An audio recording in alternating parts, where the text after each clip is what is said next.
Okay, it's 5:30. We can start the City Council work session for Tuesday, March 18th, 2025. And Clerk Allison, will you please call the roll?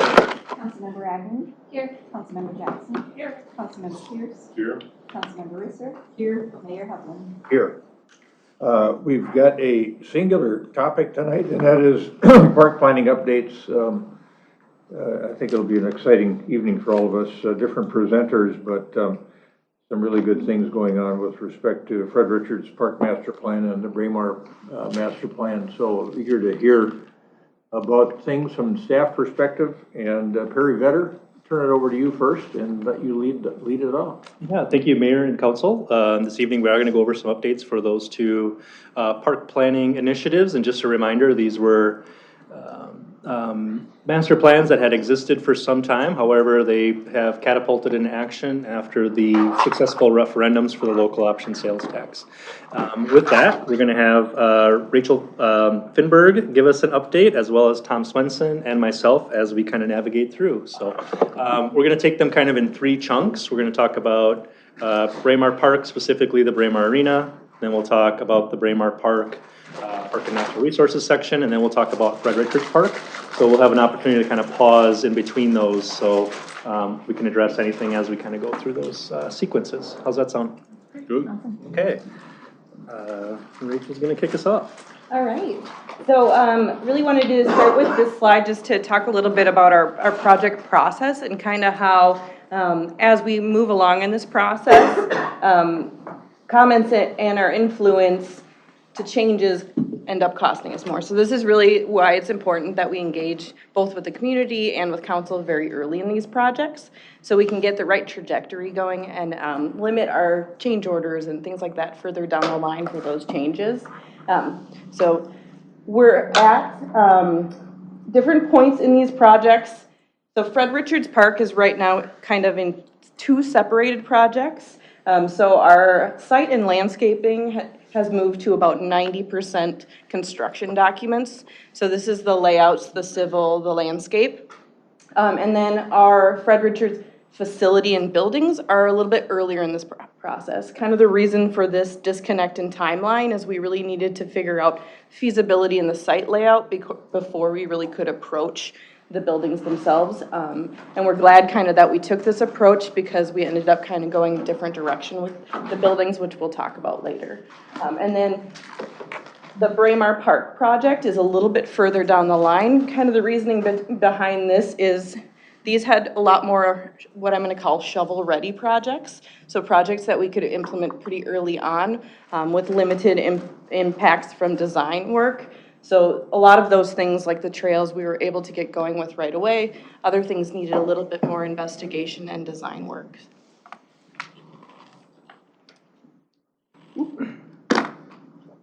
And I'll just start by talking a little bit about Braemar Arena. Just a footnote on this one as well, as this actually was two referendum votes, if you recall that. There was the initial and then the modification to the master plan to include the expansion that was also successful. So again, as Rachel indicated, kind of some were shovel ready, some were kind of working on as we go through. One of the first things we did do, though, is we selected Tegra Incorporated. They are our owner's representative, so they work a lot of as a extension of us to help us facilitate through the process. And if that name sounds familiar, they also assisted on the fire station as well. To kind of lift that project. Then also we selected JLG Architects as the architect of the project record. Within that, we have several sub-consultants from ice and refrigeration to traffic study, environmental, electrical, etc. They are all housed underneath JLG's team.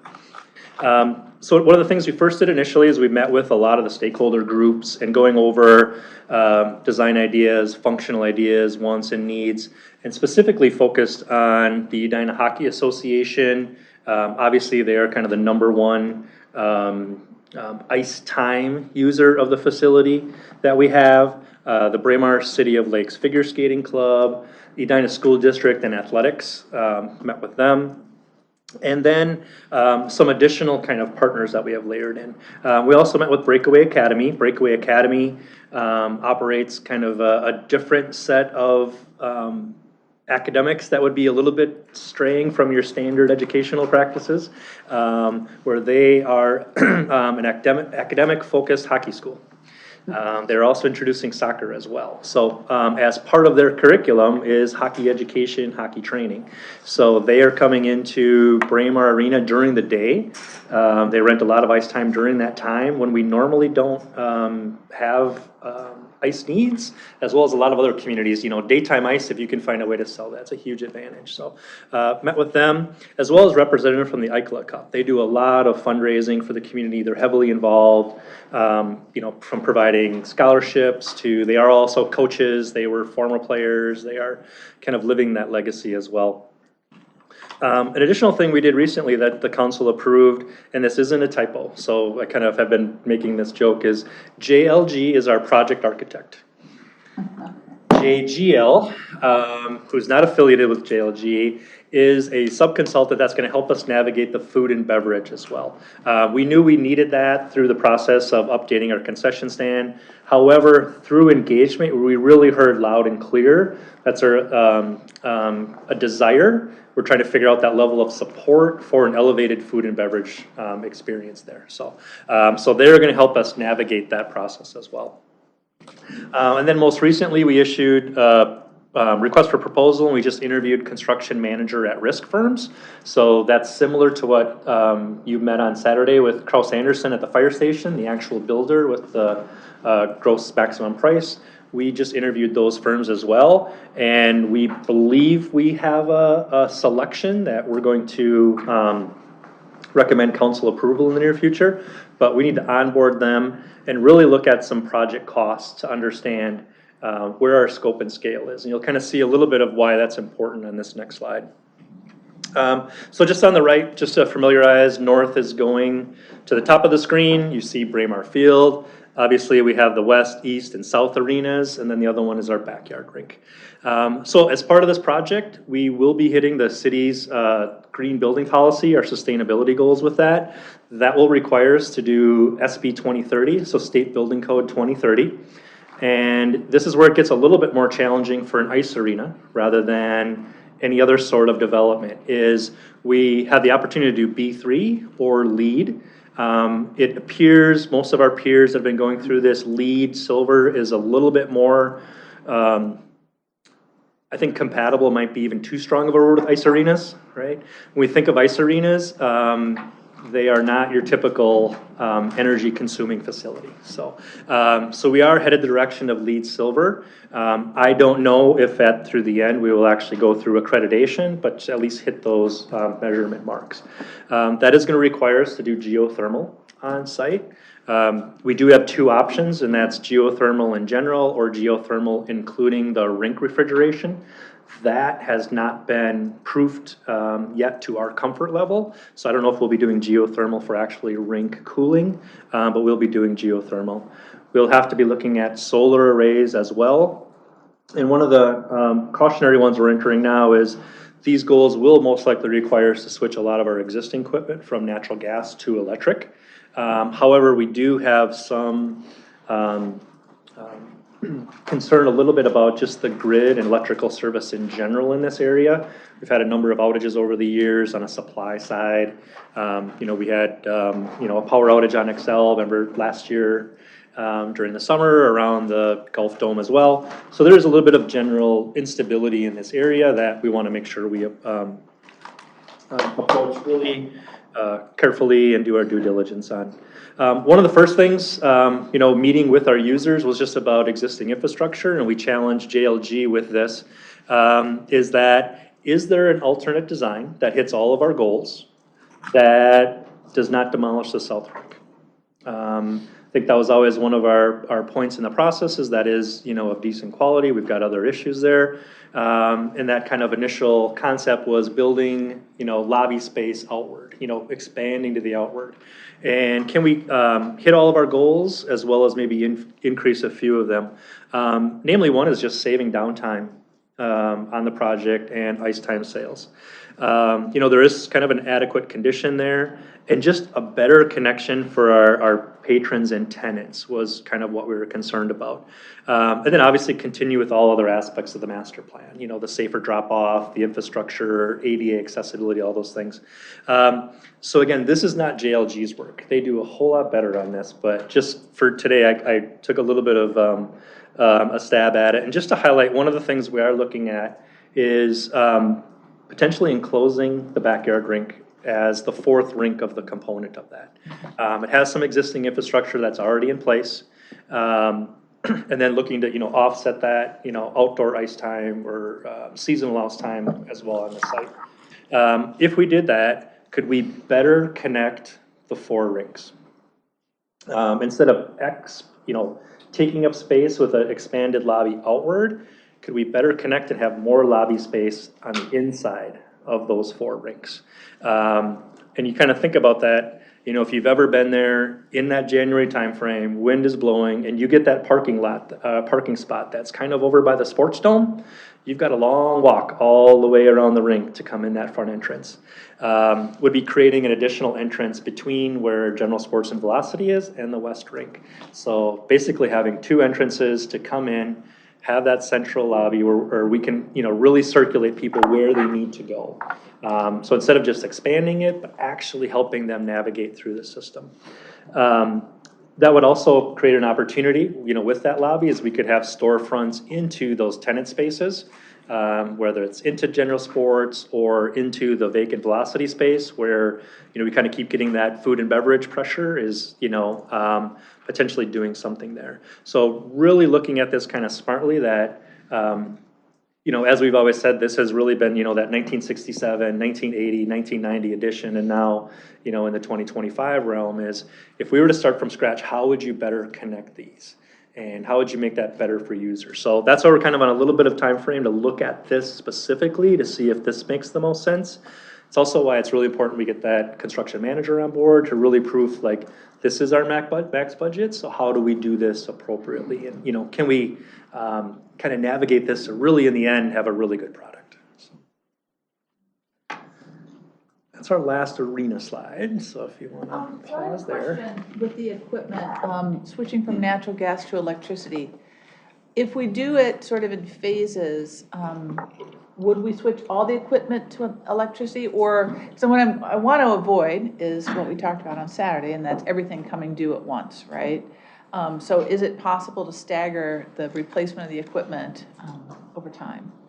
I don't know the answer to that, but one of the things we are looking at is it more advantageous to go from, right now we have 3 ice plants on site, is to go to 1 centralized. Oh, okay. So instead of having 3 pieces of equipment that are operating in the same sense at a smaller scale, is it better to go 1 larger that has redundancy in it, so we can operate that as 1? So that's one of the decision points that we do have upcoming, and that really relates to a lot of these, you know, goals that we have to hit. Yeah. Is that the better trajectory? Okay.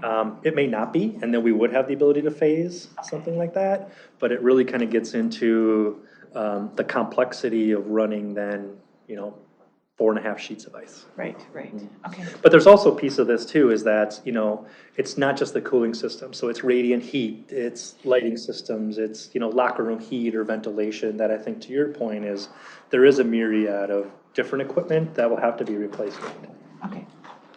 Have you thought about like power walls or as a way to alleviate issues with unreliable electricity? Because paired with solar panels, the grid goes down, your solar panels fuel your power wall, and you've got that storage. Yeah, I think there's opportunities there for our, like, the user convenience. I don't think we would have enough potentially banked power to run our compressors. Okay, And that's the big. we can always say, hey, we've got an issue with a locker room or a lobby or something like that. The thing that worries us the most is losing a rink, like in the summer, Right. when we're out and it starts melting, and not having enough capacity in that system to keep it running. So there's The other a, thing is I keep thinking, wouldn't it be cool to have a microgrid somewhere in Edina, but I don't know enough about microgrids. yeah, and again, I think if you were starting from scratch, you'd say, Yeah. would you have one central generator that Right. can power public safety, you know, cold storage, the golf dome, the golf course, you know, where you could build your own, maybe not a microgrid, but a redundancy factor within. Yeah. Oh, microgrid.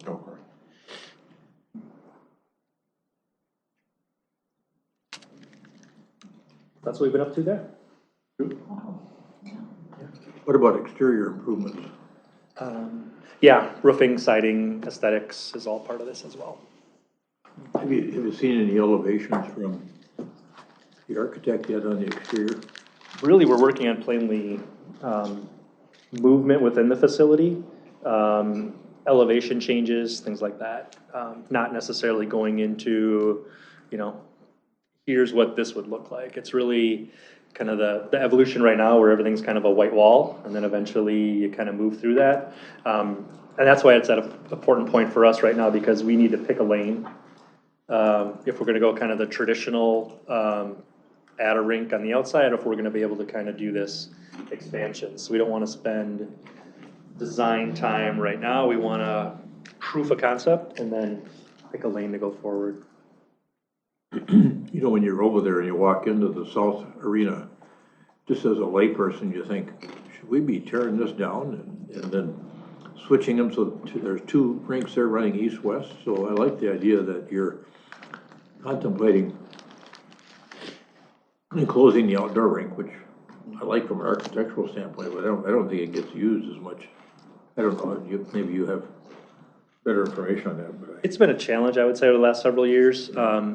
One, you know, we have some pretty stringent requirements on max temperatures in the winter and also minimum temperatures. So if it drops below a certain temperature, we don't allow people out there because we can't get equipment out there as well. There's been a couple of times now through these freeze thaws where we've had to like re-flood the backyard rink because you get one of these warm-ups and you know, that's a challenge. I think from a user perspective, it really changes the dynamic out there once the sports dome goes up and you create a really distinct wind tunnel between the back of the arena and the dome. It really comes in there and we get real circulation factor that adds complication. You know, a light snow, it all ends up down there, swirls and settles in the rink, right? So, so it is something we kind of look at as, you know, can we solve for, you know, going through this.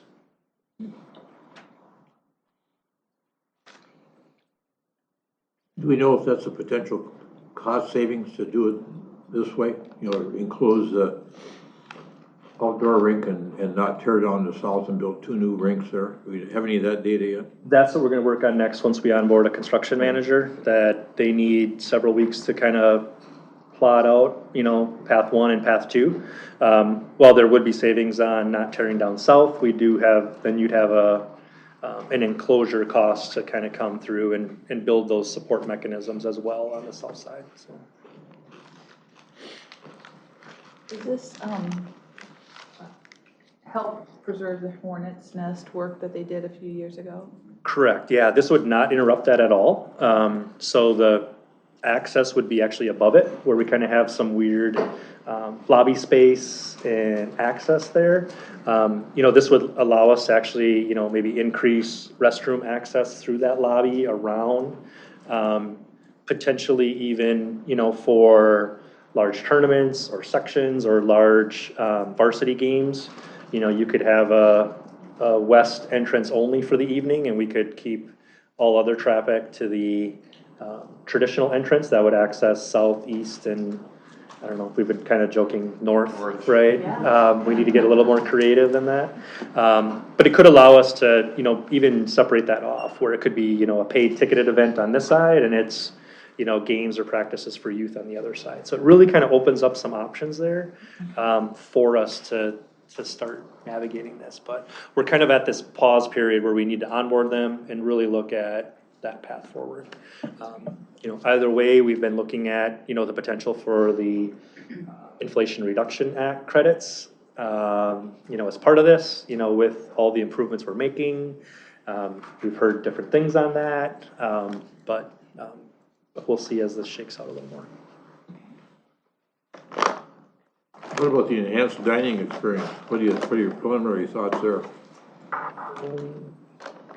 If we were to do that, we would most likely look for a private sector partner on that, and then ask them to also operate concessions. What we wouldn't want to do is operate our own level of concessions and then have a competition there. So it's really to look at having someone do that and kind of maybe even stagger that. So, a guaranteed concession stand like we do it, maybe starting at a certain point in the week, it does get elevated to larger events, it gets even grander. We've heard different things from, a lot of the users about, even more grab and go, be able to get soup. Some of the coaches we've talked to are like, it gets pretty cold being out on the ice, so to come up, get a nice coffee, tea, salad, bowl of soup to help warm up to that. Not necessarily, we haven't necessarily heard like, we want a bar and grill. We want a 3-hour hangout. We heard more things like athlete performance, healthy eating, maybe able to get, smoothies, proteins, those types of things. More in the realm of a fast casual with a place to sit down. The other thing is, can we sell for the unique observation there, and you've probably heard it before, is figure skating parents come with their child and stay. Hockey parents drop off and leave, and we don't know where they go for that hour and 15 minutes. So, is that something where we could get them to stay? Is that pulling up their laptop or a better cup of coffee or, light, healthy snacks that they would want to stay? Plus the whole aspect of games, tournaments, as well as, a dedicated use there. I'm not going to foreshadow, there's very mixed feelings on alcohol and what that would entail there. It is a challenge because we know people want that because they're consuming it where they think we can't see them and we can't throw them. So, after big events, we are cleaning up in the parking lot, and we do know that is, either good or bad, depending on how you look at it, kind of enriched in that aspect of that sport. So should we embrace it and use it to help sustain operations, or do we not? So we've got some decision points as we look around that as well. So we're not recommending anything, but we do see kind of that elevated from what we traditionally offer. It's just how much and what's sustainable. People say they want to support it, but will they? I think that's why we brought JGL on. See, we need a different acronym to really help us with that, because we get kind of one chance at this, and we want to make sure we do it right. Over the years, you hear people talk about whether you could have fast casual dining in a way where you could have a view of what's going on in the rink or one of the rinks. Some thought being given to that too. And that's what allows us here, right? Expanding that lobby, you can almost picture like, glass wall looking in, right? Opening that up, getting sight lines in, whether you're watching it from the game standpoint or just observing a practice or something like that. And through this too, it's been really important to us to really respect the tradition of West Rink. And that's been at the forefront, is not goofing that up. Everybody we've kind of talked to said, I know we need to enhance the West Arena, but don't mess it up. Everything else is on the table. No one has a distinct tie to the East Rink. Yeah. Don't mess up the West Arena. How about input from the Beauty League boys? Anything there? Yeah, we've been including the Beauty League's younger brother. Yeah, who's on the Ikola Cup. Well, that'll be family communication there. Yeah. Every once in a while, because we kind of said it early on, is, it's, JLG specializes in ice arenas. That's one of their sport resource group features. But we've got people in this community that have probably been, Casey will send pictures of, hey, here's one from Tampa. Here's one that's got palm trees on the inside. And not necessarily we're going to recreate that, but here's the feature that we really like of the one in Pittsburgh. Here's the one we really like of the one in Kansas City, because they are going to all these locations. It's not just architecture or behind the scenes. It's, this view is really nice. They did this really well with their bleachers, they did this really nice with their team boxes. So that's kind of the built-in factor here that we have going for us.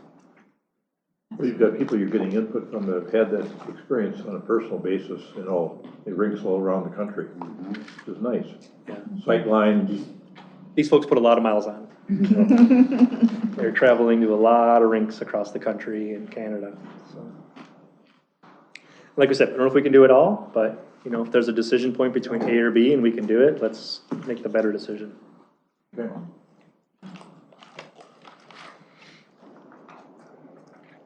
With that, I will take over some of the other elements of the Braemar Park master plan. So there's kind of different components going on, and like I mentioned, some of the items were shovel-ready, so some have been constructed, some have needed a little bit more work. This past year, we had our grand opening for our trail system, and that has been really successful. So that's kind of on what we like to call the hills of Braemar. Both pedestrian trails, hiking trails, and mountain biking trails. We're really excited. Arbor Day this year is going to be held on our Gleason side. We're going to be doing some plantings of some native plants along the roadside and starting kind of that restoration effort. We also have a contract, a 5-year contract with a company that's going to be doing restoration work throughout these areas, so reestablishing, keeping that buckthorn at bay, and then working on reestablishing native species throughout. Other projects that we have going on, though it's hard to imagine, we did purchase the equipment for Nordic ski trails. We purchased it right after the lovely snowstorm in 2023 and haven't had a chance to put it out yet. So we do have a network that we have created for that. We just have not had the opportunity yet to use that equipment. You usually need about at least 8 inches in order for them to even do the initial grooming on that. So fingers crossed for upcoming winter. Another piece too that we're working on is there were site upgrades that were identified both in parking lots and hard surfaces, and then also pickleball and platform tennis. So that's a piece that I'll be talking about that we're looking at the Golf Dome area. And then also that Hillary Lane road reconstruction. We have started some initial work on that, looking at the stormwater because it links in with some of these other decisions that we need to make. So that's another piece. The pickleball courts would go between Courtney Fields and the Braemar Dome? We're going to show you a location that we kind of like to dual purpose it. Oh, okay. So just a quick update on the Braemar trail status. Like I mentioned, those are opened and being used. This winter actually was pretty light, so between the freeze thaws, they actually had been opening and closing those trail systems. We have this great partnership going right now with Mork, who we have a trail steward and a trail boss that have helped with those, Minnesota off-road cyclists. They're helping us with closures and maintenance on these trails. So that's been a really great partnership. It's all volunteers, and they also work with the mountain biking team and bring them in when they're working on larger projects on that. And then we're also working on updating some of the trail signage and a connection on that south end. And actually, I have a picture of a young gentleman who did a project for us out at Braemar. This is Nigel Nolan. He did his Eagle Scout project and did a picnic table at 2 of our trailheads, and then also a bike repair station at those trailheads. So addition of some of those amenities. So the one piece that was needed further design in this project was this south connection. So this is a connection kind of connecting the 2 trails, both hillsides. This is going through 2 conservation easement and kind of a sensitive area. These are wetland areas. We also have to work on a crossing of the actual 9 Mile Creek. So this is one that we're still working through what the best alternatives are on this to limit our impact and to maximize the sustainability of the trail system we put in there. And then this is the Golf Dome that we were mentioning. So we're looking at the parking lot is in need of additional spaces. However, this parking lot does not get used in the summertime. So how can we maximize our hard surfaces by adding in other features? So we're looking at how do we increase parking here, but then also use it for other features. So right now we're looking at, could we put pickleball here and use it as trailhead plus pickleball in the summertime? Again, maximizing those hard surface uses. So one of the layouts, we're looking at kind of two layouts right now, and really what we're examining is the impacts of both of these. So one layout would be expanded parking, and then the addition of pickleball adjacent. The other option we're looking at is kind of the slash option. So we're looking at what if we were to take the added parking area and make that into pickleball in the summertime. We do not need that much parking, even between pickleball and trailhead in the summertime. So could we use that space as pickleball? They make this great product called Pickle Roll, which is a matting similar to the cushioning that you put on a normal pickleball surface anyway. And then how do we put in some temporary netting and safety features? And then also we're looking at the impacts of these too. So, you know, how many trees would need to be taken out for these alternatives? And then what are the stormwater needs? Because the addition of hard surface means the addition of stormwater requirements. So these are the Corny baseball fields located at Braemar Park, just north of the ice arena. It's an ongoing project that's almost complete. It'll be complete mid-spring. The sports lighting system in the bottom right corner, if you look at that picture, those lights are up and running. The interesting thing with them, they're LED lights, so they save energy. But the player and fan experience is certainly elevated with the quality of the light that's on the field. But the cutoff where the LED light leaves the field, it goes dark right away. So all the light is focused right where the play is, and it doesn't spill into the neighborhoods. And we've been implementing at other parks. Lewis Park is coming next. But that system is up and running, and people have really enjoyed the new experience. We also had backstops that were chain link from 1970s with wooden poles holding the lights up and wooden poles holding the netting for safety over the shelter there. All those have been removed and replaced with metal poles for longevity. And then the netting is a really fine netting, so the experience for the fans and for the spectators is just visually, it looks a lot like a professional stadium. I really should have a before picture to show how cluttered it was with the netting before, but now it's really a spectacular new system. Paths and site work around are still in process, but you can see that the asphalt on most of it has been replaced, so it's a smooth surface for walking. We are adding some improved ADA seating behind the main field number 1, to again improve the spectator experience. Later this fall, we'll be switching out some of the electrical components that are kind of behind the scenes. Everything's up and running right now, but the age of the facility garners that they should be replaced. So we're going to be doing some behind the scenes, not very exciting work this fall. And then the playground. To Tom's point on the backstops and netting, I think he did get a call of like, why didn't you replace the netting? And it was like, it's already up. Like it's, as you're walking down there, it's hard to even tell that it exists. The sight lines are so good. And then you get down, you're like, oh, it is. But you could barely tell that it's there. From the parking lot above where that lighting picture is, you can't even tell anything. You just see the posts. Like, we have a game tonight. Why aren't there backstops? And it was like, no, it's there. So it's Where'd they go? it's really nice. Along with this project, the neighborhood to the north of the ball field has been underserved for playground use.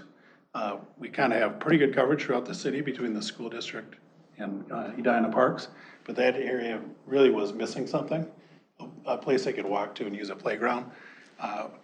The playground would serve the baseball players' families, but also those neighborhoods. We had a public process where we engaged the neighborhood and the broader community on what kind of amenities they'd like to see. So the equipment in the upper right, the equipment is installed, but it's not fully complete. couple more pieces still to go on some concrete work and some safety surfacing, but that should be completed and open early spring is our goal. That's our Braemar Park section.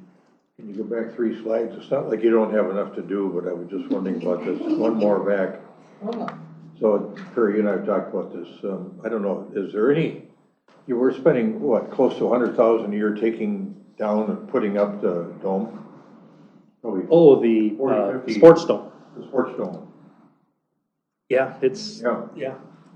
So,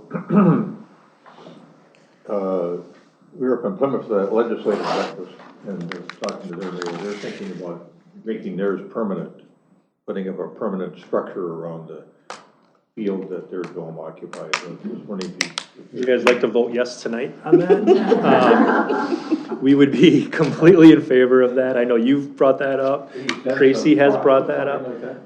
You know, I guess that's something we could work with Plymouth on to kind of look at their estimates on square foot coverage and do a takeoff. But that would be tremendous from us. I think it would help protect some of our infrastructure. You know, in my mind, you'd need some really good ability to open that up in the summer to kind of get that summer feel, whether that's, you know, larger doors or whatever that may be. But, you know, from our extent, that would be fantastic. You know, I'm sure Plymouth has also done takeoffs on what their energy savings are. I think that's one of our big things is, you know, that's a huge component of it. You know, we're working with one of our associations on potentially maximizing the heating and blower system where, you know, I can't remember what the degree difference is that we can kind of try to get to. Usually it's like whatever the outside temperature is plus like 25 or 30 degrees. You know, we can't keep it at 60. We can't keep it at 50. It's always like outside temperature plus, you know. So that's one issue we have, and then just the take up, take down. And, you know, we're not at the point of replacing that structure, but it's coming. Right? It's getting closer than it was new on that horizon. So we'd be happy to take a look at that one. Maybe April you could vote yes, then we'll have that back for you. Okay. It's a huge concern long term to us. Any other Braemar Park questions? All right. With that, I will transition into Fred Richards Park. So Fred Richards, just like Braemar, was a master plan, and we're very thankful and grateful for all of the work that has gone into this and all the input that was received even early in this phase. So, you know, it's been a long process, but again, kind of when I touched that curve with you at the beginning, those decisions early on are important. That's when we can make the most impact without the costs. So throughout that whole engagement process, kind of 3 major themes were brought into specifically the Fred Richards Park: restore nature's role, create pathways for play and health, and invite the whole community. And these have been critical goals for us throughout this whole process. So anytime we've been making decisions, we circle back to these 3 goals and see how these fit in, as well as our city goals as well. So this is the 2017 master plan that was approved. So kind of what differed this 2017 plan from the 2014 vision plan was the addition of the pickleball, kind of the change from stormwater holding to this nature bank idea, the addition of an adventure playground, and kind of this concept of that great lawn area versus formalized sports fields. When we jumped back into this project in 2023 and started working on the implementation of it, through feasibility and kind of the changes in the climate, we changed a couple items. So the first item that we looked at was what we call the panhandle, but that northern area. Initially that had been a pump park, which was pretty active recreation. Through feedback, we altered that into more of a passive recreational space. So again, amping up more of those community gathering areas, areas for contemplation, areas for walking, and the addition of a food forest. And then looking at that nature bank itself, typically when you hear the word wetlands, you think of open water and cattails. We really wanted to truly make this a restoration, so that included looking at what was historically there and then what the hydrology and the soils would be able to sustain. So kind of changing that into more of a sedge meadow versus, like I was saying, more of the open water and cattails. And then kind of morphing that adventure play into, again, a little bit of a different theme and going more with the nature and inclusive play for the playground area. Again, really circling back to that restoring nature's role and linking all of those things together. And then amping up our gathering spaces in all of our areas. In 2024, we did more engagement, came back to council just to kind of check to make sure we were on the right trajectory. Through that process, the feasibility process and the initial permitting process, a few changes were needed to be made. One of those was due to wetland impacts, so that changed a little bit of where our hard surfaces were going. And then through the whole process, talking about the wetland bank with regulatory authorities, figuring out what we could and could not put within those spaces. And then I think one of our bigger things was a shift in where the buildings were going to go. So we had talked with council and we're excited about the commitment to the wetland bank process. We did understand it was going to be a process. So it has taken time to kind of go through each piece of these features, but with each of our decisions, we feel like we've been getting more and more of a quality restoration and more and more of a quality park. So we've been thankful for that. So this is a really great rendering of kind of what it's going to look like. Again, less of that. There will be some open water. It'll be more shallow water, but the inclusion of, again, of this sedge meadow and different ecotypes. So just kind of a quick update on our banking process. Like I mentioned, it's a lot of steps. We've gone through all of our preliminary steps. We're working on our full submissions, so we should be submitting our final wetland bank application this month, as well as our stormwater permitting for 9 Mile Creek. We have a submission into 9 Mile for our wetland impacts, and we'll get a decision, or it goes in front of their board tomorrow night. We're also working on the actual paperwork of the actual easement part of it, so the actual regulatory part, but it's been a process, and there were delays on their side. They've had such an influx in applications that we've been told there are some delays on that. So we're waiting on that as well. So what Rachel means is we submitted and they said, we're not going to look at that for 2 months. It wasn't it's going to take us 2 months. It was we won't look at it for 2 months. So. Yep. And then I just kind of wanted to again highlight the variety within this space and all of the different ecotypes. I really have been impressed with how EOR has really taken it upon themselves to make it variable and a different experience from different angles. They really have done a great job of not just giving us a flat sedge meadow, but giving us pockets of different ecotypes and really an experience throughout the whole bank. In general, it's a very unique bank. Most banks are not urban. So typically when you're doing a wetland bank, you're doing it, further out of the city. You're going to put it in. Nobody's going to touch it. It's going to be completely natural. That's not the case here. Just because of all the pressures of the site, it is going to need continual maintenance. And it also gives us this unique opportunity to really immerse people in this experience. So the regulatory authorities and the TEP are actually really for this. It's a great educational piece for them as well. But there are some extra hiccups in it, in the fact that we have to limit, some of the access. So you'll notice there's a very distinct trail that goes through it. This will really be the only area that people will be allowed to be in. So we need to work really hard on our signage and making sure that people understand the impact of them even stepping off trail on the ecotypes. Will this be set up so that it's easy to go pick out trash? Because I'm sure things will blow in and stuff like that. Especially off the trail. Yep. Yes. Yep, it will, and we actually have also built in, you know, access points that aren't technically part of the bank for us to even get in there with maintenance equipment. That northern edge, we understand that, you know, there's utilities that kind of go along that section too, so we left a 10-foot strip too that, you know, we'll be able to get in there with equipment, or emergency equipment can get in there, or utilities can get in there. So we're really trying to think about, you know, how do we limit impacts but kind of regulate how people can go in and out.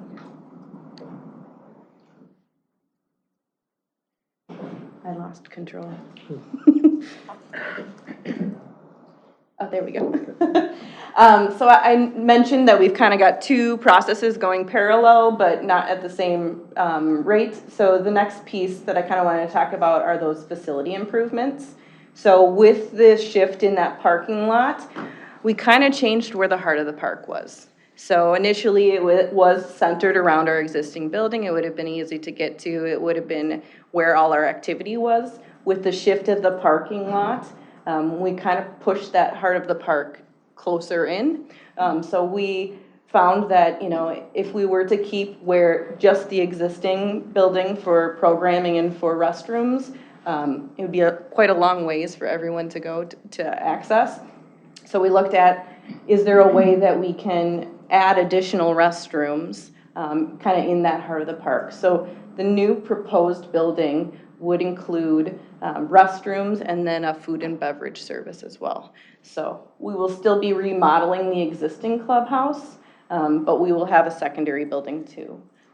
The existing clubhouse already has restrooms and kind of has a good foundation for us for programming, so we'll be looking at that for programming space, both internal and for if Three Rivers or other groups need to schedule it or rent it, birthday parties for people who are going to the playground. So more similar to, I would say, one of our park shelters as far as programming goes, and then that new building is where we would have restrooms and then the food and beverage service.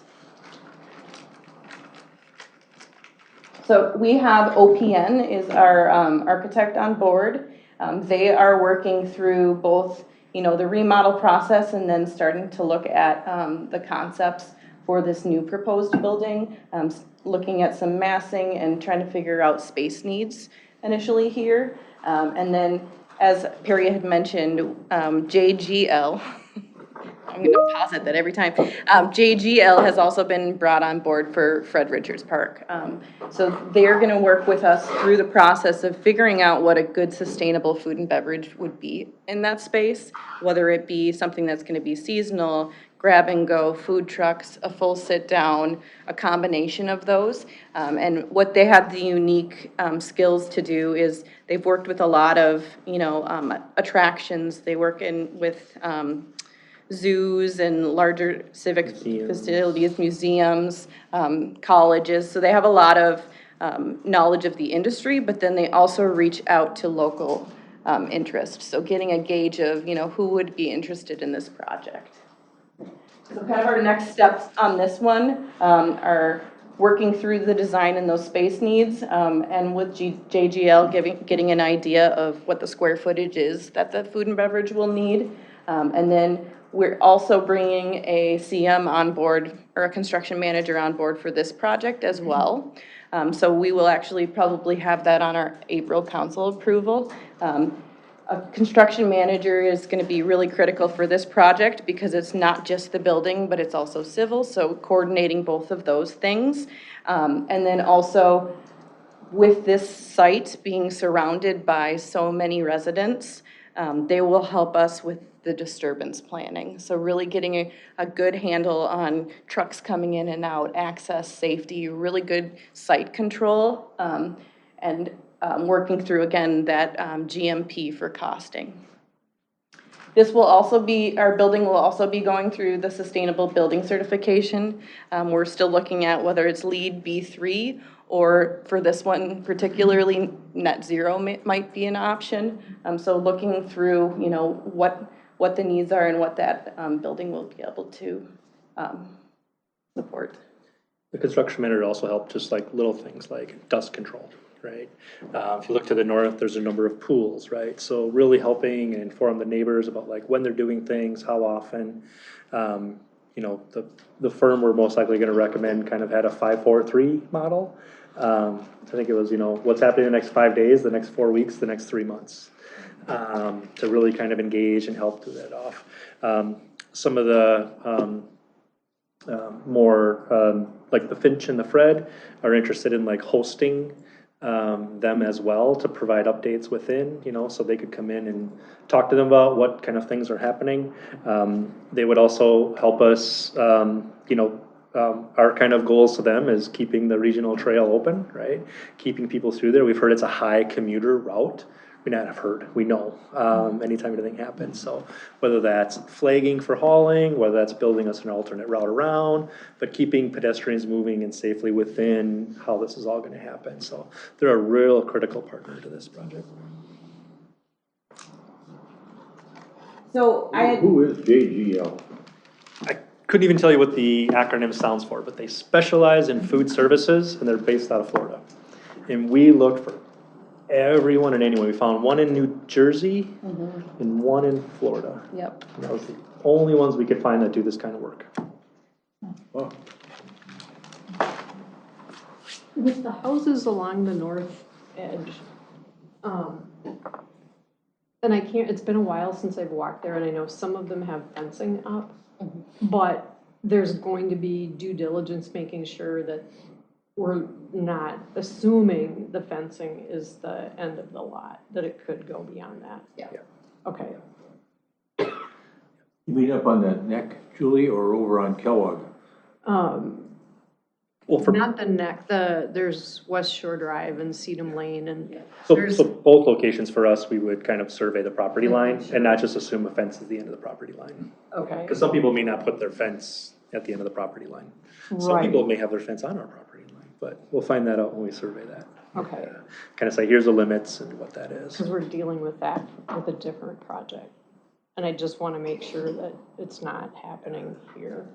We don't want to encroach either way. Don't assume. We don't want people encroaching on, and we also don't want to encroach. Right, okay. Thank you. So is this big lawn envisioned for any kind of festival use or music, outdoor music venue? And is that building going to be able to serve if something like that occurs? Or kite flying? Or kite flying, yes. It could, yes to all of the above. What it won't support and what we kind of, I think that commitment was made during the master planning process and continued, is organized athletics. Yes. So you're not gonna see any field striping put on. You're not gonna see us reserve that for a practice of any sort. Now, that doesn't mean people could come and pick up and play and do it casually, but not. But yeah, it really could be, you know. No lighting. Yeah, no athletic field lighting No either. athletic lighting. Yeah. Right, but if you wanted to put up a PA system or something, a temporary PA system, You could you'd be do, able to do that. it's definitely something like that, yep. Yeah, and we've built in the ability to support, you know, food trucks coming in at different locations too. We also have electrical outlets at different locations throughout, so that if we needed to do something like that, and specifically not even just that large lawn, but that smaller lawn area too, that could support smaller musical performances as well. So I'm getting, Yoga could be, Tai Chi. could be anything. I'm lost now in where we're at. So we just spun it on you. Yeah. Yep, so we spun it on you completely. So So you are where looking is, like, south. Park Lawn? It's gonna be on the left side of your screen, So this but a little bit path further. goes all the way back up to like the children's park play area? Correct. Okay. Yeah, and what you don't see is it 7600? You don't see the Finch, you don't see the Fred, but Those that would would be be on the top of the further screen. that way. Correct. Okay, thank you. So kind of just wanted to highlight again some of these amenities, and and some of the design accommodations. So really looking, this is pickleball courts. We've actually looked to add ADA accessible pickleball courts, because typically actually a traditional sized pickleball court is not ADA accessible. So we've added multiple ADA accessible courts. Again, looking at areas and opportunity for shade, areas to gather too, in addition to just playing the pickleball.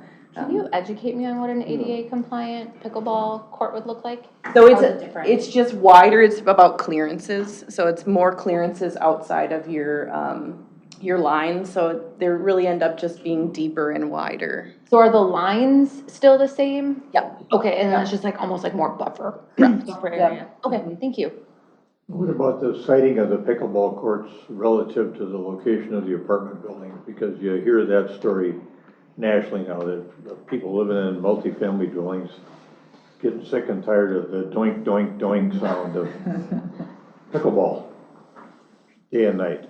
If I've got it. No, that was a concern. It's a big issue. It's a big issue. Oh, I've seen it more in neighborhoods and not so much in apartments, but apartments too, probably, huh? So we are trying to figure out how to mitigate that. Obviously,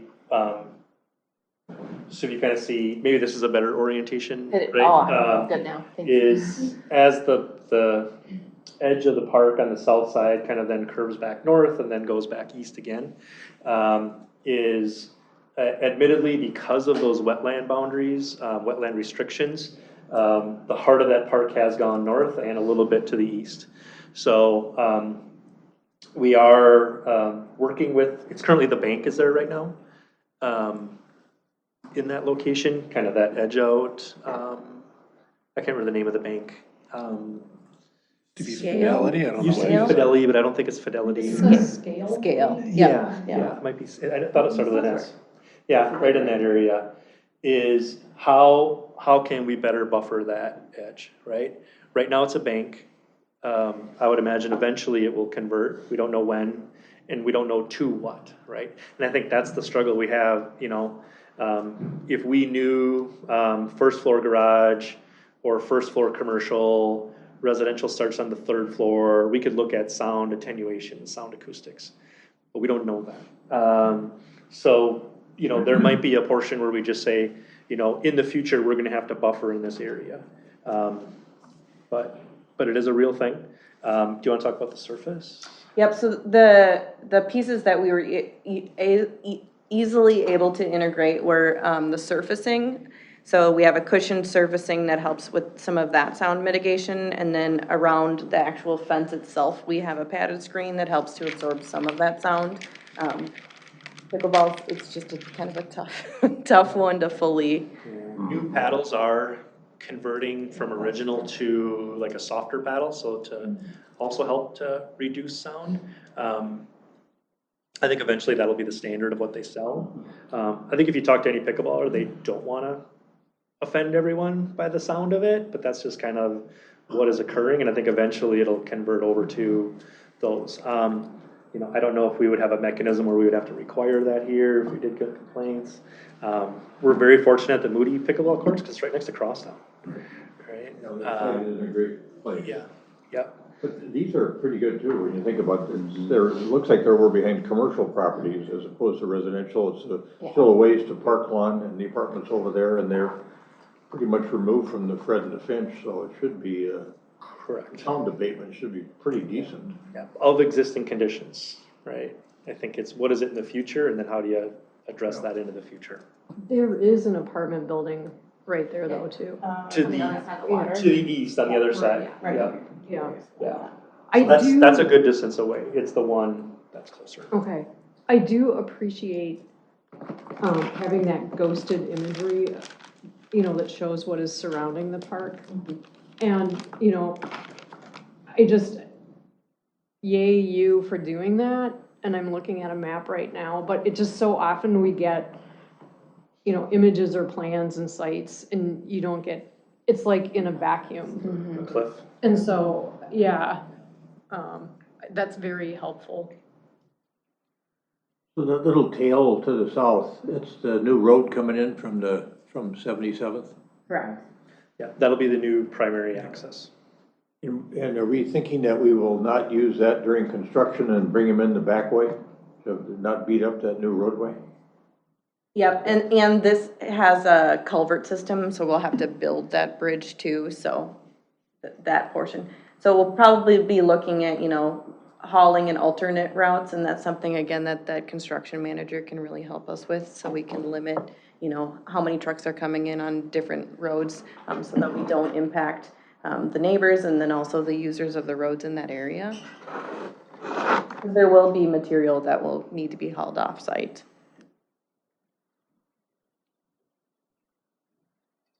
I'm just gonna jump back. It's We such- talked about, sorry, Julie, go ahead. It's just such, I remember walking and you sort of bounce as you walk on the park, because it is so mushy. And just thinking where all the heavy material is gonna be staged is interesting.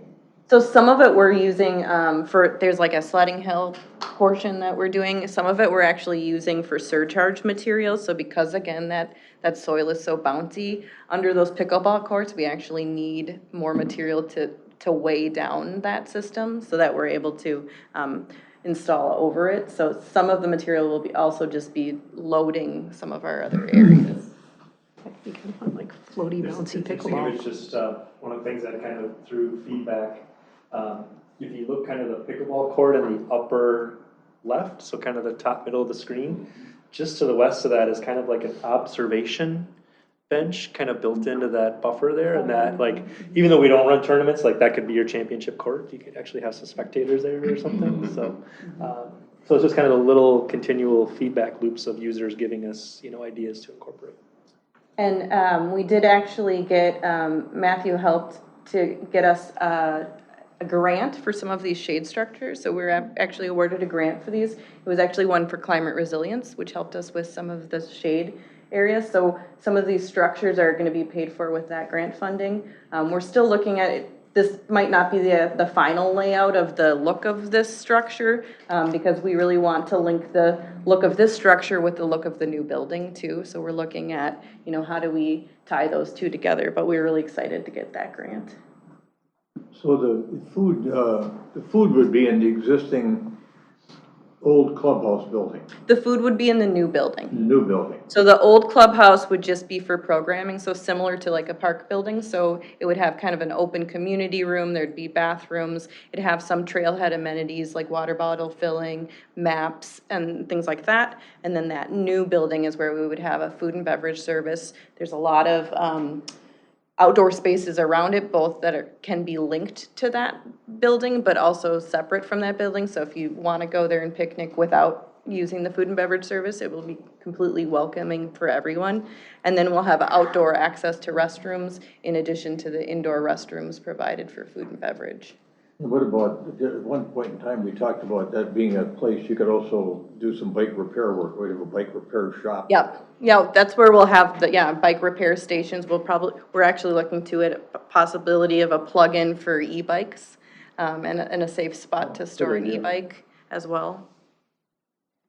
I never Yeah, did and I that idea.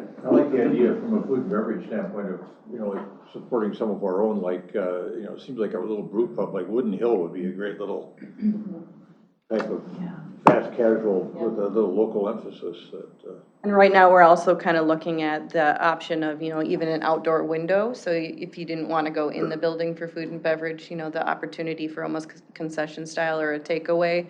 So you could go to those outdoor spaces and enjoy them. And that's something that JGL will help us with, is actually tap into like the local market and actually try to go get feedback from nearby people, not just, their experience, their model, but, interested partners that eventually turn into kind of a request for proposal for people to submit on. So this is a nice, again, we're on that north side again, looking through. This is pickleball here. Pickleball here, basketball court here. This is that great lawn. So really an open space for gathering, but also small nodes for gathering around it. So looking at addition of some swinging benches. So there's also a small shade structure area around there too. You can see there's chairs for lounging, little pockets and takeaways. the Great Lawns is kind of on the high elevation point for the whole park, isn't it? Correct. I mean, that seems fairly solid over there to the point Julie was making about some of it being kind of spongy. And we're actually looking at, so it is still partially in the floodplain, or part of it is in the floodplain, but we're also looking at, creating rain gardens around it, so that we're able to manage the water in that area. So if we did get a large event and there was any sort of flooding, it would be kind of capped to help with the drainage and would dry out pretty quickly. Another piece that I wanted to talk about a little bit is that food forest idea. It's kind of a goofy one where, what is that really? So it's more of a, if you're actually passing by it, you might not even necessarily know it's a food forest, because it's going to be using a lot of native plants and take foraging truly to that level. So using a lot of native plants that attract birds as well. Not the formalized orchard look or a community garden that you would normally see, but really great opportunities for education and signage. Also opportunities for classes, maybe working with Three Rivers on some maple tapping or things like that, where we can really teach people about local food sources and native food sources as well. So are those like raspberry bushes where I can just go and take a raspberry? So the one piece about this is that we will have to make some sort of ordinance change, because right now you're not allowed to pick in parks. So this is one that we're going to have to find a way to do an exception for this. But again, even highlighting on a seasonal level of this is what's in bloom, and this is where it's located in the park. So maybe go take a nibble. Could be raspberries, could be blueberries, could be grapes, could be, Yeah. But then to tie it back, and I think that's the exciting thing is, having maple trees that you could teach a maple syruping class on, right? Yeah. We're not gonna have our own, enough to do like our own Edina maple syrup, but, or create, how to make grape jam, like at home, like do a class on it, and like kind of help evolve those tie-ins. Yep. Well, I can also see a way where then like you inspire people for their homes too, of, oh, I didn't realize this could grow here. I'm gonna plant a little mini garden, and then that kind of unlocks some of that I know I had a ideation. sugar maple, and now I can do it. And I've the other, like, sumac and juniper berry, okay. And then the other neat thing about it too, and I think another opportunity for us too, is, a lot of these native plants also can be used for dyes and things like that. So the opportunity to do some art classes with some of these materials is out there as well. It's a great potential, I think. Your story about, where you're warning about the ordinance saying you can't pick or cut flowers makes me think of years ago when the Wilfs first bought the Vikings. And the story was that Ziggy Wilf was over at Arneson Acres, and one of the people from the Garden Council was cutting some flowers for some event, and he walked up to her and said, "Can you cut flowers in the park?" And he no, not really, but for this event we can, I guess. They can. He said, "You can't, we can." But it really, because it was actually a really good opportune tie-in, because I don't think anybody was really crazy about the pump park, or the pump action park. And as it came on board at the same time, kind of as the mountain biking trail system, and there were those opportunities. And we felt like, we do believe like there is a need for pump park, but not in this location, right? That's more of that destination thing. And we didn't want to put a destination level activity in that panhandle. So this became a really good alternate. When did you make that call? I just am interested in the process. I think it was a good one, but. Yeah, it was before 30%. It's kind of like after re-engaging the neighborhood prior to 30%. Okay. Yeah. The Once next- we knew mountain biking was funded, it kind of opened up Yeah. a window. So another piece that I kind of really wanted to focus on, and something that our consultants have been doing an amazing job on, is the nature playground. So they kind of had a pretty big challenge. So they really wanted to fully embrace an inclusive playground, but also bring in the nature play components, and sometimes those battle each other. So really a balancing act of, capturing what those critical parts of nature play are, and then incorporating that into an inclusive piece. So they really the definition of inclusive play has kind of changed throughout the years.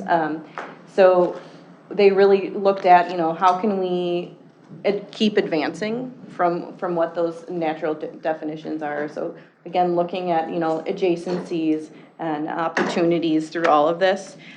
We had the great chance to work with a large group of community members on a work group session. We engaged them really early on to kind of gauge what would make this project a success. So what would make this welcoming for everyone to come to? So what are components of other playgrounds that you don't feel welcome at? So really getting, you know, an early gauge of what is going to make this fully successful. I think they were excited about the project, but a little hesitant because they've been engaged numerous times on projects, even just initially, and then a lot of what they've said doesn't end up happening. So they were really hesitant. Not with us. No, not with us. They were really hesitant early on. Again, they wanted to share with us, but I think that they were holding back a little bit. But we kind of engaged them through this whole process. Do you want to talk about like who some of those folks were? Oh, yeah, sure. So we kind of pulled a panel from a bunch of different avenues. So we reached out to Children's Hospital and both worked with clinicians and then also pulled in people who work for inclusive play advocacy. We also worked with Edina Schools. We worked with the special education, not just the organizers, but also some of the therapists. And then we've also pulled in some parents and resident advocates that have worked on some of our other playground projects and have also helped to design some of the schools' playgrounds. We also pulled in from the Autism Action Network, and then we have some of our park commissioners also on the board, Edina staff. We pulled in the programmers who work with programming our playgrounds, and then also some of our playground inspectors to look at the long-term maintenance and the safety of the areas. So it was a really good large group of people from a lot of expertise. We kind of ended up just sitting down and saying, you know, you're the experts, you tell us, you know, that this is what you know more than what we know. And it really has a great benefit. And Confluence took all of their feedback and ran with it and just kept on developing it. So this is kind of, a layout from the top. We're looking towards the parking lot. The new building you can kind of see is just a massing there. And then to the far right is the existing well house and clubhouse area. So is that the great lawn there to the top? That's the mini lawn. That's the small lawn. The great lawn is up here. Okay. How does that park compare size-wise with the great lawn? It's probably about a quarter size of the great lawn. Yeah, maybe a quarter. And the reason it's a mini lawn is actually underneath there is the water treatment tanks. So we can't build over those. Still, it looks like just a great inclusive park. Okay, and then blending in that nature play aspect of it, it's really something special. It's gonna be popular for people from all over the metro, I would think.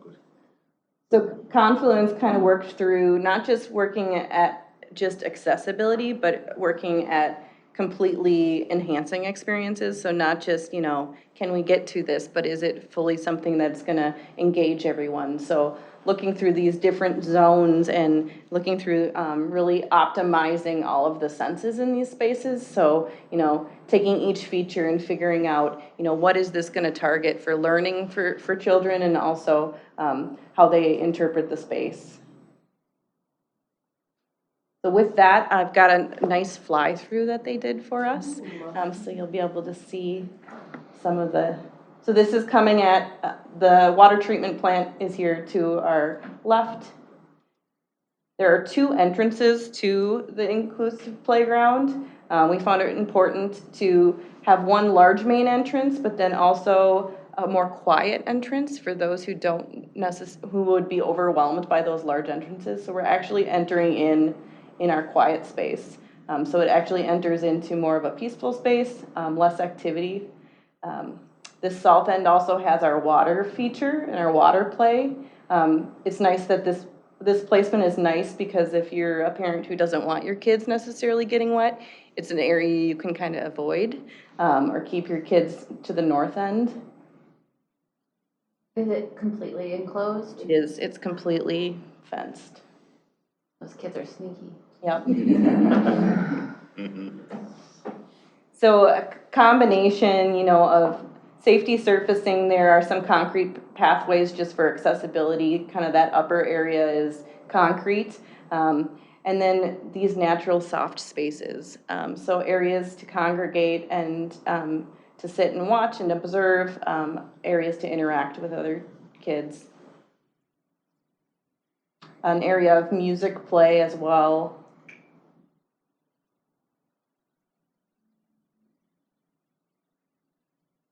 And then we actually do have a small picnic seating area within the play space itself.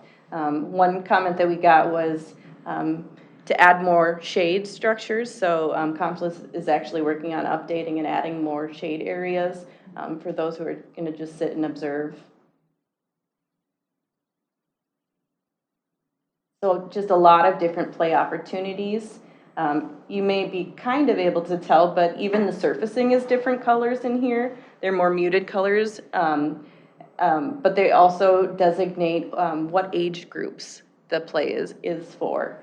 So that purple color is the younger ages, the green is all ages, and then that blue is the 5 to 12.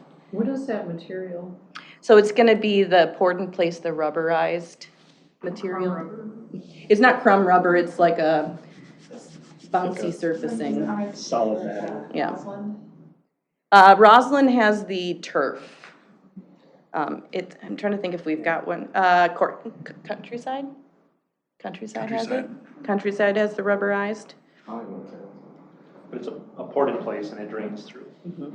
But it's not like anything someone's gonna come back later and go, oh, this was toxic. Yep. Like the, Kids won't turn into Smurfs. That was the early thing. was And it, then you had like blue crumb rubber and they'd come out and they'd be all blue. It's not that stuff.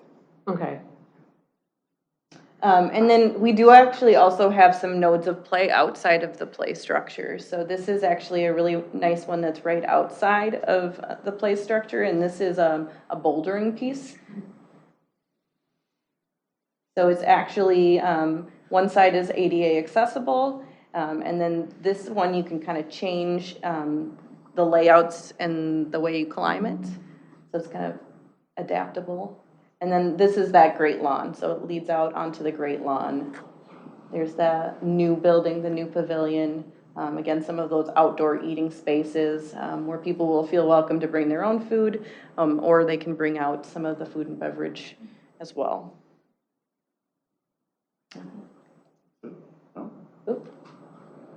And then here's again, just kind of a close-up of that climbing wall area. Play is important for adults too. So. And the addition of, again, of some of those swinging benches and areas throughout.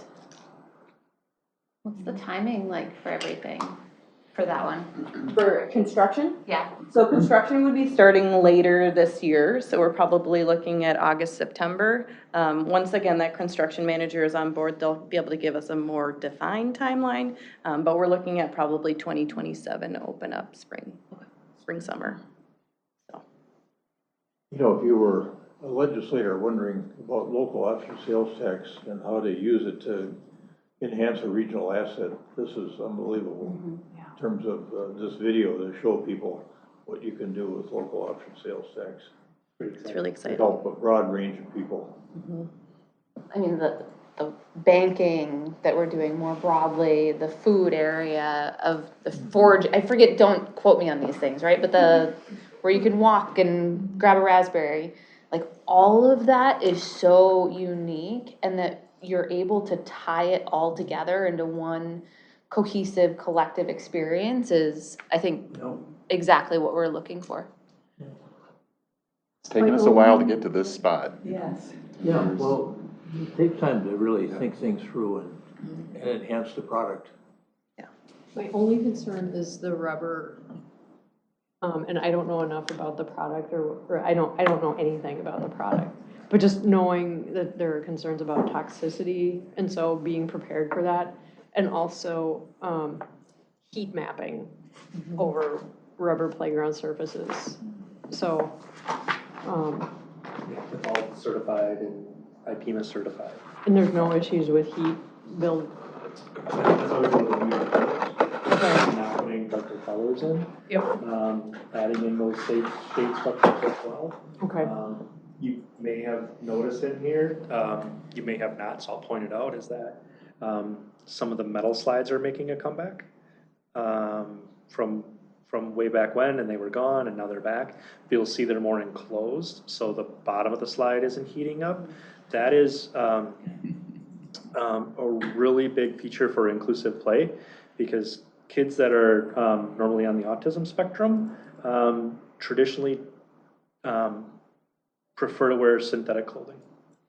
And synthetic clothing on a traditionally plastic slide is going to generate static electricity and make them even more uncomfortable. So going to more of these natural things, because they're traditionally wear synthetic fibers, more of the natural product helps alleviate that, makes them more comfortable, allows them to be more included in play. You also go down a metal slide really fast when you're wearing synthetic. Hopefully nobody brings like suntan lotion in there and really gets the speed going. We don't want the Boston police officer scenario, but. Well, and I'll also say to like the rubber component is we can only make the best decision with the information we have at this time. And who knows what additional information or knowledge we'll have in 20 years. And if in 20 years we need to replace it, then we will. But I trust we're making the best informed decision we can right now. Okay, yeah, fantastic work. Thank you. And we stand adjourned.